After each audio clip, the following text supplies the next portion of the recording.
Hey everybody, Father Larry here. I'm with Gerald Byrne, the brother of Peter Byrne, one of the co-owners of the Corteau Vineyards. And I would like to get some more information about this vineyard, focusing more so on the history. And I'm particularly interested in the personal history of you and Peter. You grew up, where did you grow up? In Northern Virginia, about an hour northwest of here. Okay, and what's your association with this farm if you grew up in Northern Virginia? Well, sure. My grandfather originally purchased the farm in the early 1940s. Funny story about that, he was a doctor, and his other doctor friends played golf on the weekends, but he liked to stay active and productive, so he engaged in farming as a productive pastime when he wasn't being a doctor. So the farm goes back 3 generations in my family through my mom's side, and I don't know how far we want to talk about that. Yeah, well look, you as a kid, did you grow up working on this farm? I was here on weekends mainly, since my parents were in Northern Virginia. My dad worked for the government, and we would come here on weekends. It was more of a gentleman's farm for us, but it was a productive farm. It was always a productive farm. We had tenants that lived here full-time and grew tobacco through, well, for the last 350 years, it was all Southern Maryland was the tobacco country, up until the early 90s, when tobacco stopped being the cash crop for the area. And at that point, the farm transitioned from tobacco to more cereal crops and things of that nature. And my uncles and my father, my mother had passed away by that time, started growing Christmas trees as well. And actually they began growing Christmas trees in the 80s. That goes back that far, but expanded it in the 90s. And I can remember when I was a very small child, through grade school and middle school, my friend and I coming down here every weekend and planting Christmas trees and tending the trees, cutting the grass, watering the trees to raise those Christmas trees. That was the big thing that we tended to when we came down here. Did you like it coming here? I did. It's a great place to be. Yeah. So now, what is the, I'm particularly interested now in this transition from cash crops to vines, grapes. Can you tell me a little bit about what inspired you? Whose idea was it primarily? Who's the first person to initiate this idea of grapes? I would say I probably originally envisioned potentially growing grapes on the property here. You're the first one that proposed it, this idea for everyone to think about? I think so, yeah. Okay. Yeah, I believe so. All right. And what was the inspiration for that? Well, after the tobacco buyout program, and our tenant passed away as well, who was our main farmer. We had some other farmers come in, and then we leased the fields to them. But as the prior owners, the prior generation, my uncles and my father, as they aged, they were engaged with the farm. But I knew that next generation, if we were going to maintain the farm as a productive agricultural enterprise, if it was going to stay agricultural, that next generation would need to be engaged, would need to do something, and couldn't just maintain it at arm's length. And through the 90s, that was always on my mind as I started progressing in my own job and career and things like that. And I would be down here and on weekends and things like that, but knew that something would need to be done to really be more actively engaged with it. And thought about different potential crops to grow and things that we could do with the property to keep it as an agricultural endeavor. And eventually, the thought of growing grapes was one of the potential prospective crops to grow. And I think that started from a trip to Europe I made with my parents when I was a teenager, and just seeing, this would be back in the mid-80s, and just being able to experience a different culture, and a culture that was much more, where wine and grape growing was much more ingrained and embedded and really interwoven with a culture, an Italian culture or a Spanish culture, a European culture that just goes back millennia. And to experience that and see just the miles after miles of grapevines and vineyards in the area was something that I think I noted and struck me and when I was young, and always carried that with me, and the difference really striking between that and in the mid-80s between the United States and American culture being so young, just a couple of hundred years old, and not having a real sense of any kind of ingrained or experience with wine as a part of that. It seemed to me that was something that long term was something that was potentially there. There was something to that. So these things are all going on over the course of decades, right? That just happened to be kind of in the air, in the ether, really. And as I was later on contemplating various potential crops or things we could do with the farm, the idea of growing vines was on the list. And so the more I looked into it, first of all, and at that time nobody was growing grapevines in southern Maryland. There were some in Maryland and in Virginia as well. It was just getting started, but really nobody had any experience with it, how vines would do, whether it was actually viable or not. But the more I looked into it and just researched it, it seemed like it could potentially be a really good fit. So in 2004, we planted our first 75 vines as an experiment to see how they would do. And it was a drought year that summer. We planted the vines and we tended them, and every single vine survived that first year and just really flourished. And so the next year we expanded. And your Christmas trees didn't do so well. No, actually, yeah, my uncles have been, and my father have been growing Christmas trees for years and years, and at the same time we planted our 75 grapevines, we also planted 1,000 Christmas trees that year. And up until that point, I think my uncles and my father had been, they'd been very gracious and humoring me with this kind of wild idea of growing grapes in an area where nobody grew grapes, and so they let me run with this, and we put the vines in the ground, and then that was a drought year. Lost 90% of the Christmas trees that year. Didn't lose a single grapevine. In fact, they flourished. And I think at that point, I think they might have thought, well, maybe there's something here.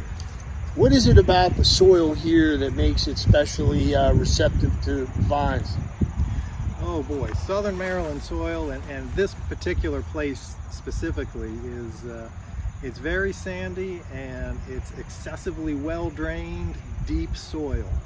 And if there's one thing that grapevines like, it's dry feet. They're originally desert plants, and so when you put them in the ground, they like to stay dry. They do well in dry, arid, really poor soils. And that's what Southern Maryland soil is. It's got very thin topsoil. It's excessively well drained. The nutrients run off very quickly, and it doesn't retain much. So it's very poor soil, which is exactly what grapevines do well in, to a certain extent, of course. So how far do those roots go down? It's almost like an iceberg, sort of, isn't it? It sure is, yeah. I've often wondered that myself. Knowing that they like deep soil, they're deep rooted. The grapevines, of course, once you plant them in the ground, they stay around. They're not like an annual crop where you pull, you harvest it every year and then plant new plants. Once the vine goes in the ground, it's in the ground 30, 40, 50 plus years. So those roots get established, and they'll go down as far as they need to go to find water, as long as there's nothing impeding them. And actually, interestingly, we were digging a pit back here beside one of the blocks, and we were probably about, the pit was actually probably about 5 feet away from the end of the row where the vines are, and it went down about 10 feet. And when we went down in this pit, we could actually see the roots of the vines poking out through the sides of this pit we dug all the way down to the bottom. So they could go exceed 10 feet. You think that really old vines can get up to 30 feet deep? That's what I understand, yeah. Wow, that's incredible. They can really go deep. And if they needed to around here, I believe they could do it, because this soil, it's just, that's how deep the soil goes. Yeah.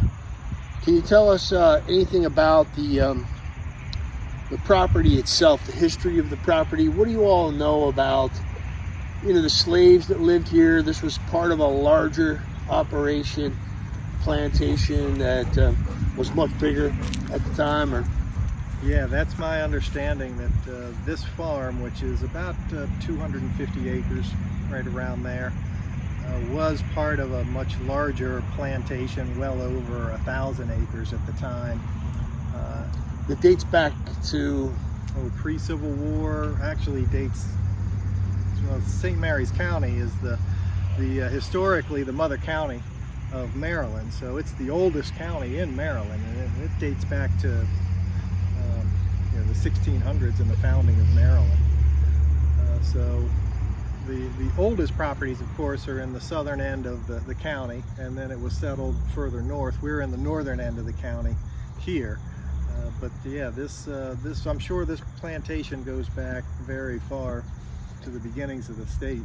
And the War of 1812 brought the British up this peninsula, right? And so there was a battle fought near here. There's some locals who've been doing metal detection work on the farm here and have discovered, what have they found? Musket balls, or dating back to the Revolutionary War? Musket balls, yeah, dating back to the Revolutionary War. That's yeah. Incredible. So anyway, really a lot of history in Southern Maryland. That's what makes it really special. It's a very unique place. You got, I've lived down here for 6 years, I guess, in 2 previous assignments and together.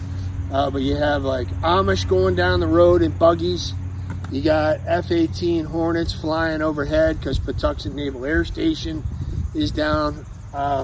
And then you got a river on one side, the Patuxent, you got the Potomac on the other, so, and emptying out into the Chesapeake Bay. So you have water all around, a lot of history and an agrarian society. It's such an interesting combination of things.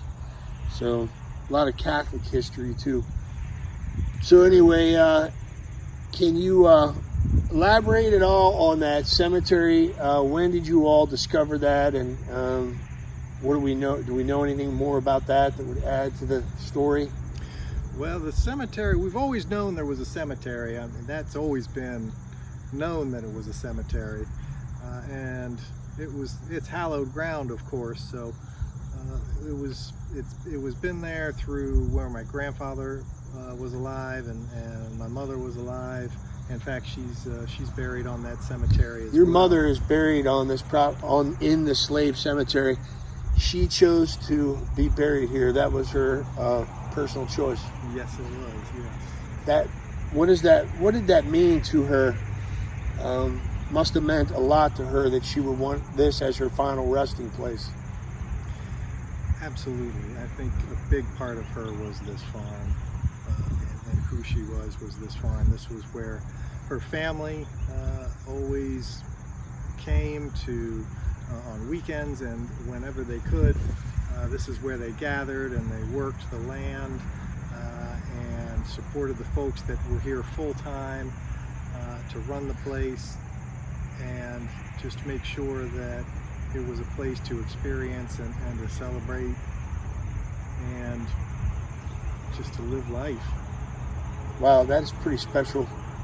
And I know there's a lot of personal history of you and Pete here, and you've done well. So you've proven your uncles and your dad wrong. Proving the naysayers wrong. That's what I want to put on my tombstone. So anyway, that's got to feel good. Now I wonder if the next generation is going to take the baton from you all and keep the thing rolling. We'll see. But these vines are going to go indefinitely. As long as somebody maintains these things, how long can they live? Grapevines can live to be well over 100 years old.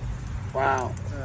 Whether or not these make it, whether we've got the right environment for these to make it that long, we'll see. We'll see, because nobody's done it before. So yeah, we'll keep an eye on it and learn as we go. One question I meant to ask in the other video, those, we call them lugs, right? The baskets that we gather the grapes in, the grape lugs. So each one of those, when it's full, about how many gallons of wine would you produce out of that? Oh boy, so the conversion there would be, a lug will hold anywhere from 25 to 30 pounds. And you can get, from a ton of grapes, you can press out somewhere between 100 to 150 gallons of juice. So you're probably talking, if you had 3 lugs, maybe 4 lugs, you could get about 5 gallons of wine from that, maybe anywhere between 5 to 7 gallons. So one lug represents about 1.5 gallons of wine. Probably about, yeah. That's amazing. Just to give you a sense, folks. And then each gallon represents about 5 bottles of wine. 5 bottles. So that's incredible when I look at that lug and think that represents 5 bottles of wine. Yeah. But it's a long process, the winemaking thing. When we get the winery opened up, we'll have to make another video and give people a tour of it and show them the whole process of how it's made, because that's fascinating. So anyway, well, I hope you all appreciated this and found this helpful and enriching. Thanks a lot, bruh. Thank you, Father Larry. God bless you all. Peace out.